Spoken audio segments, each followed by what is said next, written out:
The clearing smelled of ash, pine, and something not yet named in any galactic language. Twilight hung crooked across the ruined skyline, jagged skeletons of buildings bathed in violet mist, their iron bones groaning faintly in the wind. The Solari shuttle eased down like a sigh, anti-grav engines whispering against the moss-covered soil of what once might have been a playground. Ambassador Velshin adjusted the ridged folds of his diplomatic mantle, its gold fibers reflecting the soft alien glow of his skin, translucent and tinted like moonlit kelp. Beside him, General Aworth clicked his mandibles in irritation, 6 blade arms folded like a cruel bouquet. Primitive, Aworth grunted, scanning the surroundings. No defense perimeter, no welcome delegation, no formal channels. Perhaps they observe older customs, Velshin mused. Ritual modesty. Let's not confuse quiet with weakness. He did not believe this, of course, but he had said it aloud to sound wise. Such was the job of an ambassador. The bay door lowered with ceremonial grace. The Solari banner shimmered forward in holographic brilliance. Unity, enlightenment, peace through order. And standing alone at the edge of the tree line was a man. A single human. No guards. No soldiers. No ceremonial robes. Just a tall figure dressed in black from neck to boots. Pale hands relaxed at his sides. Hair slicked with rainwater. Expression unreadable. The only color on him was a red string tied to his wrist, fraying at the edge. He looked like he had stepped out of a myth. General Aworth laughed. Is that it? That's your apex predator. Let's not be rude, Velshin said quickly, though he too was unsettled by how still the human stood. Initiate greeting protocol. Velshin stepped forward with sweeping oratory, gesturing with 2 tentacles and a ceremonial bow. Honored biped of Earth, he began, voice amplified by his translator collar. We come in the noble spirit of contact, cultural harmony, and evolutionary uplift. We are here to teach, and if willing, to learn. The man tilted his head. Tea, he asked softly. They blinked. He gestured behind him to a small table, wooden handmade, set with 2 porcelain cups. Steam rose gently from both. Boiled it myself, the man added, voice steady and low. Leaves from a nearby forest. I checked for toxins. Only the comforting kind. Velshin hesitated. He hadn't prepared for domestic protocol. Aworth hissed. Do not insult us with rituals of submission. The man gave a half shrug, a motion more precise than casual. Suit yourself. Velshin stepped toward the tea, curiosity overriding protocol. The cup felt strangely warm in his tendrils. He raised it, sniffed, sipped. It was bitter, earthy, complex. Something in the blend curled into his synapses, like ivy. It's invigorating, Velshin admitted. The man smiled, barely. Yeah, grows only after a fire's burned through the roots. Like us, I guess. Velshin was about to respond when his translator crackled. He frowned. Then he heard static in his comms. A technician behind him frantically gestured. We've lost uplink to the orbital cruiser, the tech muttered. Aworth stepped forward. Signal disruption? No, General. There's nothing to connect to. A cold pause settled over the group. The human looked at the sky, then at his watch. Little ahead of schedule. Velshin felt the first coil of unease wrap around his core. Explain. The man turned fully toward them for the first time, eyes black as a shuttered window, hands still relaxed. You're not the first to land here, he said. Just the first invited. Aworth's mandibles flexed. What have you done? Me. The man tapped his chest, mockingly surprised. I served tea. Told you it might be strong. One of the soldiers behind Aworth attempted to activate his weapon. It buzzed, then sparked, then died. Across the field, the shuttle's lights flickered, then went out. One by one, systems across the ship began to shut down, gracefully, intentionally, like candles being blown out by an unseen breath. Velshin reached out with his neural link, only to find static. You wanted contact, the man said quietly. I'm just your first point of contact. Not your first mistake. He turned, began to walk toward the tree line, slow and casual. A Worth surged forward, claws out. The man stopped walking. And then, he vanished. No blink. No sound. No shimmer. One moment he stood there, and the next nothing but the whispering trees. The silence after was the kind that lives in mausoleums. Where is he? A Worth growled. Did he cloak? Is this a trick? Velshin opened his mouth to answer, and behind them they heard metal groan. They spun. The shuttle was gone. Not smoking. Not exploded. Not torn. Just gone. Where it had stood, there was now a circle of ash and crushed pine needles, like something had pressed gently down from above and erased it from existence. Velshin's throat closed. This is impossible. From the edge of the trees, a child's voice floated out. He's real quiet when he kills, the voice said. Used to be quieter when he loved. The forest swallowed the words whole. A Worth activated his personal defense shield, backing into formation with his remaining troops. Velshin staggered back, cold crawling up his limbs like frost. What species welcomes guests by erasing their exits? There was no answer, only the sound of leaves brushing together, like hands being rubbed before work. From orbit, the last known image transmitted to the Galactic Council showed the ambassador's party standing frozen in a circle, staring into empty Earth. The file terminated abruptly. Encrypted. Uncrackable. 27 seconds later, all Solari ships in the Terran Quadrant lost contact. Earth went dark. And then, the rest of the galaxy blinked. The walk was long, and the hallways were too quiet for alien comfort. Stripped of external contact, Ambassador Velshin and General Worth had been escorted by soft-footed, wordless humans into the bowels of an underground facility carved from bedrock. Everything was steel and silence, with no windows, no sky, just the hum of unseen machinery, and the sense that someone was always watching. A Worth whispered in his native tongue, "We are prisoners." Velshin replied, "Then why haven't they caged us?" As if in answer, the lights flickered warmly, not in warning, but in invitation. A soft tone played, piano human classical, and a door slid open ahead. Inside a living room, wood floor, worn couch, a bookshelf filled with human literature, a chessboard half played. On the wall, a framed photo of a girl holding a kite. At the center stood a woman. She was tall for a human, dressed plainly in a blue blouse and gray slacks. Blonde hair tied back. Her eyes were soft, her voice even softer. "Hello," she said with a kind smile. "I'm Dr. Elsie Monroe. Welcome to the Denver Interface." Velshin blinked. "This is a research center?" "It was," she said, hands folded. "Now, it's more of a listening post. And now a tea room. We've already met the first guest. You're the second." A Worth snarled. "We are ambassadors of the Solari Coalition, not guests." She tilted her head. "Interesting. You boarded with banners. Requested parley. Sipped our tea. Sounds like a guest." Velshin tried to adjust the diplomatic tone. "There appears to be a misunderstanding. We intended peaceful first contact." Dr. Monroe sat gently at the table, motioning toward two empty chairs. "That's what worries us," she said. "Humans rarely intend peace unless they already won." Velshin remained standing. "You believe yourself superior?" "Oh no."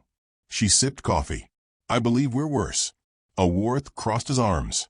"Where is the man who greeted us?" Dr. Monroe looked almost nostalgic. "He doesn't greet. He warns. If you're still here, he's still nearby." Velshin tried the diplomatic route again. "We came with open hands. You respond with shadows. Why?" Dr. Monroe stood, walked to the bookshelf, pulled a volume labeled Human Military Doctrine, Chess and Guerrilla Philosophy. She opened it, showed them a dog-eared page. "We don't bark," she said. "We bite when smiling." A Worth growled. "You insult us." "No," she said softly. "I'm giving you time." The lights dimmed. A screen unfolded from the ceiling. It played a feed. The interior of the alien ship. Crew scrambling. Systems blinking. Weapons offline. One Solari officer floated, stiff, in 0G. A Worth's chest plates tightened. "This is a threat." "No, General," Monroe said calmly. "This is your orbit." The video changed. An overhead scan, entire fleet formations. Offline. Disassembled. Hundreds of ships disarmed with surgical precision. No explosions. Just silence. Velshin gasped. This isn't war. This is dissection.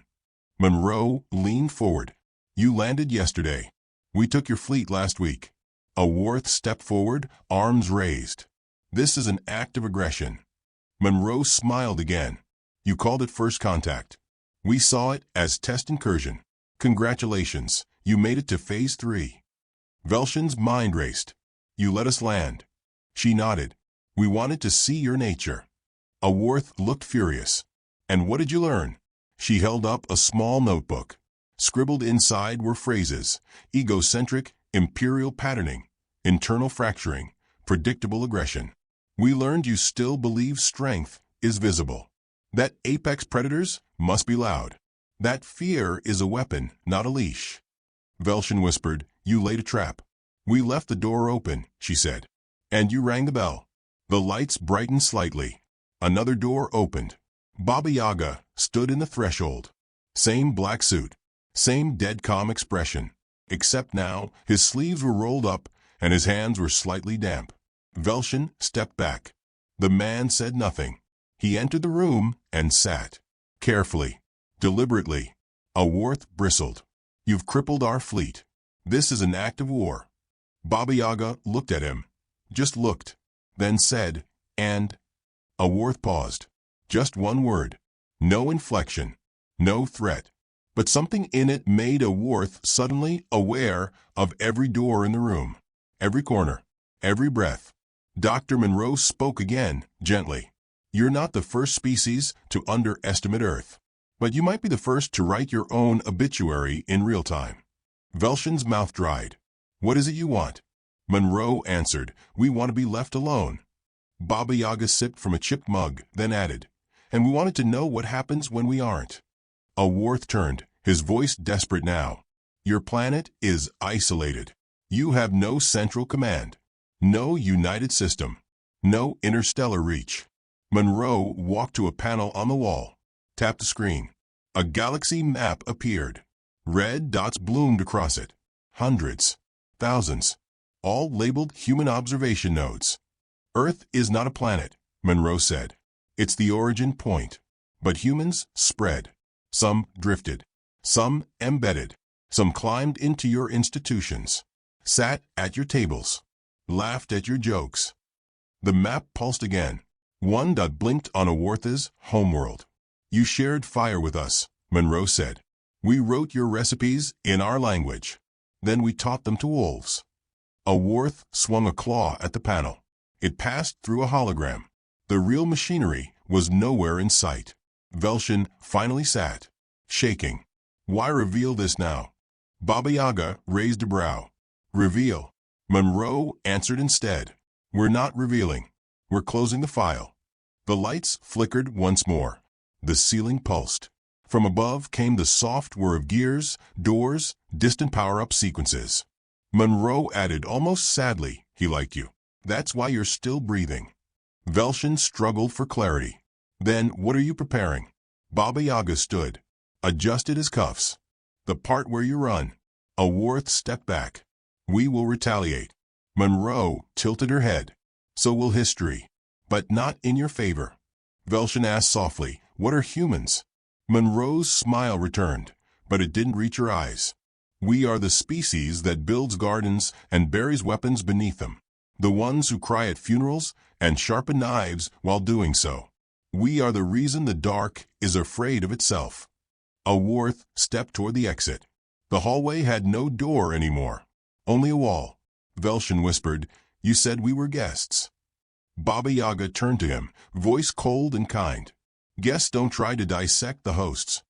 The wall flickered, revealing a different hallway. Metal, red-lit, lined with sensors. A long corridor leading down. Protocol has begun, Monroe said. Phase 4, memory extraction. A Worth bellowed, you can't do this. She turned away. We already did. Phase 1 was the T. Velshin's eyes widened. The T? Nanite-laced, Baba Yaga said. harvested your DNA, studied it, told us everything from your blood chemistry to your allergic weaknesses. Aworth raised a fist. This is but one facility. You will not win. Monroe leaned forward. We didn't build one. We built everywhere. The air changed. Subtle. Pressurized. In the ceiling vents, a hiss. Baba Yaga walked past them without hurry, but before disappearing into the shadows, he left them a final word. Politeness was your warning. And then he was gone again, like smoke vanishing back into the match. Velshin sat in silence. He finally understood the human shape. Not loud, not large, but deceptive. Polite. Calculated. Their teeth came after the smile. Their hell after the welcome mat. Aworth stood frozen, hand clenched. From the red-lit corridor, a soft voice echoed. A child's lullaby, in human tongue, eerily distorted. Velshin shuddered. He turned to Monroe. She no longer smiled. You said you came in peace, she whispered. We believed you. Once. The corridor stretched forward like the throat of some patient, metal beast. Each step General Aworth took echoed louder than the last, his armored feet clanging against the steel floor, while the red overhead lights blinked in slow, deliberate rhythm. Behind him, Velshin moved like a ghost, his robes now soiled, his proud tentacles drawn close to his body as though afraid of brushing the walls. They weren't being led anymore. They were being funneled. Where are the guards? Aworth barked, more to the silence than to his companion. Why hurt us if no one follows? Velshin didn't answer. He was listening. Not for sound, but for absence. There was no air movement, no power surge, no footsteps, no organic breathing except their own. The facility was no longer operating like a station. It pulsed now like a trap, in which every mechanism was intentionally silent until sprung. Phase 4, Velshin muttered. They called it Phase 4. Aworth turned on him. Speak sense. Memory extraction. That was the phrase. They're not just analyzing us, they're unraveling us. Aworth hissed, his mandibles twitching. Let them try. He reached to activate his emergency recall implant. His thumb touched the neural switch embedded in his wrist. Nothing. He frowned. Pressed harder. Still nothing. His vision dimmed slightly, as if the walls themselves were laughing. Velshin didn't bother trying. They cut us off the moment we drank their tea. A door opened ahead with a hiss, so soft it was almost respectful. Inside, a round chamber filled with concentric rings of lights, all blinking in a perfect spiral. At its center stood a column of blue glass, suspended, humming, alive with something deeper than energy. It looked like a heartbeat made visible. And beside it stood him, the man in black. He had changed. Not his outfit, not his posture, but something behind the eyes. His stare was no longer just cold, it was ancient. Not with age, but with weight, like he had killed enough lives to tip a planet's orbit. I thought, Baba Yaga said calmly, you might want to see what you never meant to find. Aworth flared, stepping forward. You've declared war on a superior civilization. No, the man said. We declared survival. War was your language, not ours. We just finally became fluent. He gestured to the spiraling lights. One blinked yellow. That, he said, is the map of your mind. What you remember. What you're hiding. What you regret. Velshin's voice cracked. How is that possible? Nanites, Baba Yaga said simply. Inside the tea. Attached to your cerebral nodes. Downloaded as you panicked. Faster when you lied. Aworth drew himself up. And what do you intend to do with it? The man approached slowly, like a shadow peeled off the wall. We already did it. The room pulsed once, the glass columns shifting from blue to green. Above them, a screen came alive, showing live feed footage. Alien fleets, Solari cruisers, sprawled in formation around a dozen other planets. Strategic holdings, colonies, shipyards. All blinking red. Aworth stiffened. The ships began to disassemble. No blasts. No invasions. No missiles. Just quiet disintegration. Weapon cores failing. Hulls softening like fruit rot. Pilots screaming in confusion. their bodies writhing as internal systems turned against them. "You didn't just map our minds," Velshin whispered. "You used us to build weapons against our own kind." Baba Yaga shook his head. "Not weapons. Mirrors. You pointed your own paranoia at yourselves. We just reflected it back." A Worth lunged forward, arms raised. The floor beneath him shifted. Just slightly. Enough. A magnetic pulse hit his spine. He collapsed mid-stride. Not unconscious. Just paused. Baba Yaga stood over him, silent. Velshin trembled. Why this deception? Why such cruelty? You could have sent ambassadors. Shown strength with honesty. The man crouched beside the fallen general. "You misunderstand. We did send ambassadors. But none came back. Ever wonder why?" The screen shifted again. Archive footage. Human scientists dissected. Diplomats burned in glass chambers. Children in cages. "Your kind didn't want peace," Baba Yaga said quietly. "You wanted our secrets without earning our trust. So we stopped trusting." Velshin felt the floor tilt beneath his sense of reality. "Then the facility, it isn't military?" "No," the man replied. "It's a memory trap." He stood again and began walking a slow circle around them. The lights followed him like loyal wolves. "For decades," he said, "we leaked half-truths. Played clumsy. Let our tech look crude. We taught our AIs to malfunction during your surveillance runs. We let our history look chaotic. Our timelines fabricated. Our wars rehearsed." He stopped behind Velshin. "But this," he whispered, "this is the real story." The glass pillar pulsed green again. Another fleet down. Another scream cut short. Velshin fell to his knees. "We thought you primitive. And we let you." A Worth groaned on the floor. His voice came in gasps. "You demons." "No," Baba Yaga said softly. "We're humans. Demons are still learning from us." He pulled a small device from his pocket. An analog switch flicked open like a lighter. "Operation Matryoshka," he said. Velshin whispered, "What is that?" "The doll trap," he replied. "Every plan nested inside another. Every kindness seeded with poison. Every weakness faked. Every threat quiet." He pressed the switch. The chamber began to rotate slowly, revealing walls hidden behind holograms. Containment cells. Inside them, Solari scientists. Spies. Soldiers. Velshin gasped. "You've captured others before." Baba Yaga shook his head. "We didn't capture them. They walked in. Just like you." The lights dimmed to orange. A sound began, a heartbeat. Slow. Heavy. Reverberating through bone. "You came to study us," the man said. "Instead, you became the study." A Worth finally managed to rise to one knee, spitting something acidic onto the floor. "You think you've won," he rasped. "No," Baba Yaga said. "I think we've been ready." He moved toward a console and tapped a few keys. All across the screen, alien signals went dark. One by one. Total blackout. Velshin stared, hollow. "What happens now?" The man turned to him. "You go home," he said. "And you tell them what you saw." Velshin blinked. "You're letting us leave?" "No. I'm letting you leave," Baba Yaga said. "The general stays." A Worth snarled. "You'll never hold me." "You already held yourself," the man said. "Pride makes better cages than iron." Velshin was guided toward a door he hadn't noticed before. Soft lights, blue and gold, shimmered within. "You will wake tomorrow," Baba Yaga said. "Your ship repaired. Memory adjusted. Enough to tell the truth. But not enough to find this place again." Velshin hesitated. "Why let me warn them?" The man stepped close. "So they know we let you." Velshin entered the light.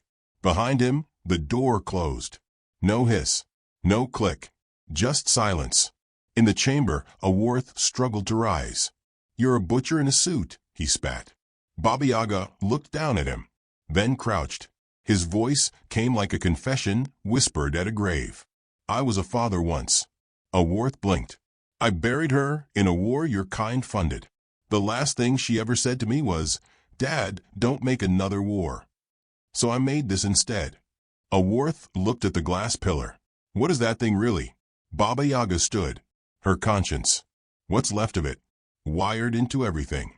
He walked away. The lights dimmed. The heartbeat slowed. Outside, Velshin's ship powered on. Stars blinked above, unaware that the galaxy had already changed. And beneath the Earth, the trap remained open, not to catch, but to remind. Politeness was the bait. Memory was the weapon. And the war? It never needed guns. Snow fell on the field where nothing should have lived. A pale wind pressed through scorched pine and silver grass, brushing over the still shape of a man standing motionless at the tree line. He was dressed in black, coat buttoned, gloves on, face unreadable. A dog sat beside him, its ribs showing, its eyes fixed on the horizon. They both watched the sky. Above them, the stars flickered, not with light, but with motion. Dozens of alien ships shimmered into orbit, blotting out constellations. Sleek, geometric, cruel. Their hulls bore the symbol of the unified Galactic Council. 13 species aligned in fear and shared arrogance. This time, Earth had no warning. And that was the point. Behind the man, a small cabin waited. No heat, no defenses, no signal. Just wood, fire, memory. A place of endings and beginnings. He exhaled once. From his coat, he pulled a device the size of a coin. Flicked it open. A screen glowed faintly with rows of red indicators, each labeled in human script. Saturn, Titan, Lunar Vault, Black Side Omega, Pacific Nest, Echo Hall, Den Mother. All red. One blinked green. He smiled. Showtime. The dog stood. In orbit, the lead cruiser's command deck pulsed with tension. Ambassador Rethkor adjusted his triocular lens, his voice thick with disdain. "They've detected our presence, sir." "Good," growled Fleet Marshal Dravik, a four-armed hydroid. "Let them witness the end." A young synthezoid officer turned from her terminal, nervous. "We're receiving a signal from Earth. Low bandwidth. Analog transmission. Encrypted. Play it." A soft static hiss. Then music. Vinyl crackle. Jazz horns. Human voices in harmony. Dravik frowned. "What is that?" Rethkor's translator pinged. "It's called swing."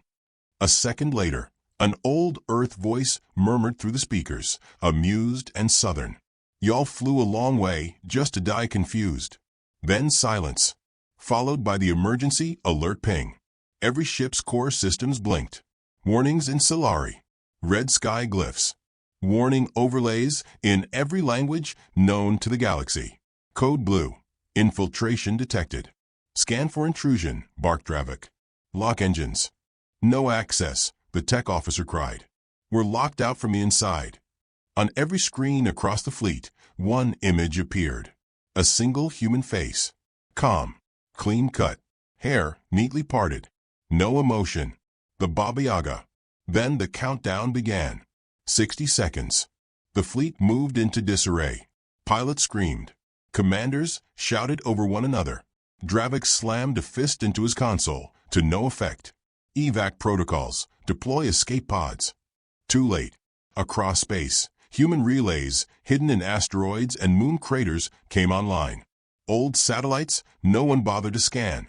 Derelict ships with sleeping cores. They weren't defenses. They were keys. Each one blinked green. Back on Earth, the man stood in the falling snow, watching his handiwork unfold above.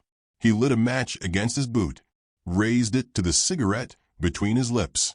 From a side, a voice. "They really thought they had us this time." He didn't turn. Dr. Elsie Monroe stepped beside him, her coat lined with frost, her breath visible. She looked up. 13 species, she whispered. 3,000 ships. And not one of them asked how we kept beating them without a fleet. He said nothing. The sky erupted. Not in fire, but collapse. Ships disassembled in silence. Deconstructions choreographed like music. Engine cores failed. Drives inverted. One cruiser folded in on itself and became a silent black crystal, trapped between dimensions. Who programmed the sequence? Monroe asked. The man exhaled smoke. She did. She was his daughter, the one whose name no one was allowed to speak aloud in this place. She had died during the first failed contact, long before Earth stopped pretending to be dumb. Her code lived on. In every satellite, every trapdoor algorithm, every mirrored AI buried in galactic systems. A gift and a warning. Monroe nodded at the horizon. Incoming ground deployment. He didn't ask how she knew. He heard it too. The whine of shuttles descending. Dozens. Dust kicked into the wind. Alien soldiers spread across the trees, weapons drawn, eyes scanning. At their center, General Varix of the Zevkari Hive stood in exo-armor the size of a tank. He raised a bio-rifle toward the cabin. "Human," he roared. "You have been marked for extinction by decree of the Council." Inside the cabin, the fireplace crackled. The man stepped forward. No armor. No weapons. Just him. He walked through the snow, slow and silent, until he stood 10 paces from the Zevkari host. He took off his gloves. Lit another cigarette. Varix snarled. "Any last words?" The man looked up. "You brought fire to a house made of ash." The trees lit with light. Not bullets. Not lasers. Traps. Explosions of magnet pulse mines. Sentry systems disguised as birds. Ground that liquefied into acid. Spears of carbon fiber shot from false trunks. The forest became a grave. Varix roared as limbs of his soldiers flew. He charged forward, but the man stepped aside like smoke. And drew. Not a gun. A pen. He clicked it. Varix froze mid-step. The entire Zevkari unit seized. The man whispered, neural override. "Code keyed to the tea your scouts drank last month. Everything's been a countdown." The alien general collapsed. The snow drank in silence. Behind the man, Monroe activated her uplink. Every planet in the galaxy began to receive a transmission. Footage of the Council's crimes. Lab-grown plagues. Caged diplomats. Invasions. All carefully archived. All human-designed leaks. The real war wasn't won through firepower. It was reputation. Humanity, long mocked, now whispered about in hushed reverence. The predators who wore peace like a cloak. The monsters who never raised their voice. Above, the last few alien ships tried to flee. But the sky closed in. Black shapes appeared from nothing. Human ships. Actual ones. No branding. No hull numbers. Silent. Sleek. Fast. The man looked up. "We were never unarmed," he murmured. "Just consider it." Inside the cabin, the fire burned blue. From the ceiling hung photos. Of her. Of the girl with the red ribbon. The one who used to laugh and program and leave handwritten notes on his bedside table. "Don't go to war today, Dad. Make someone smile instead." He had failed that once. So he made sure no one ever got the chance to again. The galaxy watched as every last hostile ship vanished. Not burned. Erased. And Earth never fired a single official shot. They just waited. Played dumb. Smiled politely. Until every enemy stepped into the story Earth had written. Velshin awoke in his own ship. His robes were clean. His comms active. His ship alone. No memory of escape. But beside him sat a small envelope. Inside a photo. Baba Yaga, smiling faintly, holding a cup of tea. A note beneath. "You saw the first human. You won't see another. But we'll be watching." Velshin didn't move for 3 hours. Back on Earth, Monroe sat beside the cabin fire. She looked at the man. "Do you think they'll ever come back?" He shook his head. "They'll warn others. Then we won't have to do this again." The man looked at the flames and whispered, "Only if they forget." The dog curled beside him. The night settled. Above them, stars returned. One by one, as if Earth had earned them back.